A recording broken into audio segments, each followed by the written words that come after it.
नमस्कार दोस्तों, स्वागत है आपका हिंदी नॉलेज शो में। तो दोस्तों, पिछले 12 महीनों में भारत ने क्या क्या नहीं झेला। पश्चिमी देशों ने भारत पर प्रतिबंध लगाने की धमकियां दी, पश्चिमी देशों की मीडिया ने भारत को बदनाम करने की कोशिश करी और दुनिया भर से भारत पर आर्थिक प्रेशर डाला गया। हर वो मुमकिन काम किया गया जिससे कि भारत को नुकसान पहुंचाया जाए, लेकिन भारत खड़ा रहा, भारत डटा रहा और उसी का आज हमें फल देखने को ये मिल रहा है। दरअसल हुआ कुछ ऐसा है कि आप सभी लोग जानते ही हैं कि जब से रूस यूक्रेन युद्ध शुरू हुआ है तब से कच्चे तेल के दाम बढ़ने की वजह से दुनिया भर में महंगाई आई है और कई देशों में तो रिसेशन यानी कि आर्थिक मंदी की भी शुरुआत हो चुकी है, जो दिन प्रतिदिन बढ़ता ही जा रहा है। और इसी का ये परिणाम है कि दुनिया की जो बड़ी बड़ी और शक्तिशाली कंपनियां हैं जैसे कि अमेजोन, गूगल, एप्पल, फेसबुक, इन सभी कंपनियों ने मास ले ऑफ शुरू कर दिया है। लगातार ये 10-10, 20-20 हजार की संख्या में लोगों को नौकरियों से निकाल रही है। क्यों? क्योंकि आर्थिक मंदी की वजह से और महंगाई की वजह से इन कंपनियों को हैवी लॉसेस देखने को मिल रहे हैं। इसीलिए अपना नुकसान कम करने के लिए ये लोगों को नौकरियों से निकाल रहे हैं ताकि तनख्वाह में बचत हो सके और इनके नुकसान कम हो। और इस समय दुनिया की जितनी भी बड़ी फाइनेंशियल संस्थाएं हैं, चाहे IMF हो, चाहे वर्ल्ड बैंक हो, चाहे एशियन डेवलपमेंट बैंक हो, सभी एक स्वर में ये कह रहे हैं कि जो 2023 साल है ना, ये हमें 2021-22 से भी ज्यादा बुरे दिन दिखा सकता है। आर्थिक तौर पर जो आर्थिक मंदी है वो अपने पूरे जोर पर आ सकती है। इसीलिए सभी देशों की अर्थव्यवस्थाओं को तैयार रहना होगा। लेकिन वो कैसे? दरअसल 2022 में हम सभी ने देखा कि अमेरिका में महंगाई ने 40 साल का रिकॉर्ड तोड़ दिया था।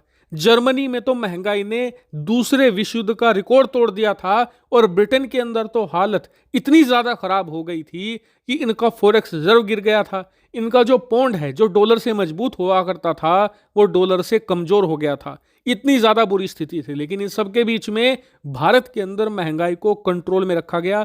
भारत के अंदर महंगाई 7-7.5% के आसपास ही थी और आज की तारीख में ये 5-5.5 के हेरफेर में आ चुकी है। ये सब कुछ कैसे हुआ? दरअसल इसका कारण था कि भारत के पास मौजूद है विशालकाय विदेशी मुद्रा भंडार। अब से 1-1.5 साल पहले तक, यानी कि जब तक ये महंगाई नहीं आई थी, भारत का विदेशी मुद्रा भंडार $635 बिलियन हुआ करता था।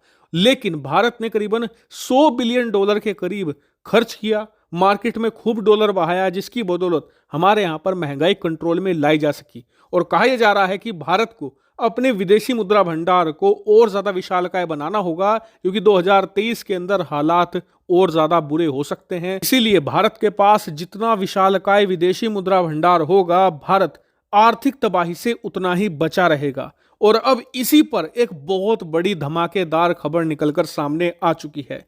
दरअसल खबर यह है कि पिछले एक हफ्ते का भारतीय विदेशी मुद्रा भंडार का डाटा निकलकर सामने आया है और यकीन मानिए, भारत ने सारे रिकॉर्ड तबाह कर डाले हैं। पिछले एक हफ्ते में भारत का विदेशी मुद्रा भंडार लगभग $10.5 बिलियन बढ़ चुका है। भारतीय रुपए में बताऊं तो लगभग 90,000 करोड़ रुपए से भी ज्यादा। और ये कितनी बड़ी रकम है? दरअसल इस समय हमारा पड़ोसी है पाकिस्तान, इनका विदेशी मुद्रा भंडार 3 से लेकर 4 बिलियन के आसपास ही झूल रहा है। यानी कि जितना इनका टोटल खजाना है उससे कई गुना हमारा बढ़ चुका है मात्र एक हफ्ते में। और इस समय भारत का विदेशी मुद्रा भंडार टोटल देखें तो 5 महीने के हाई पर चला गया है, करीबन $572 बिलियन, यानी कि $572 बिलियन।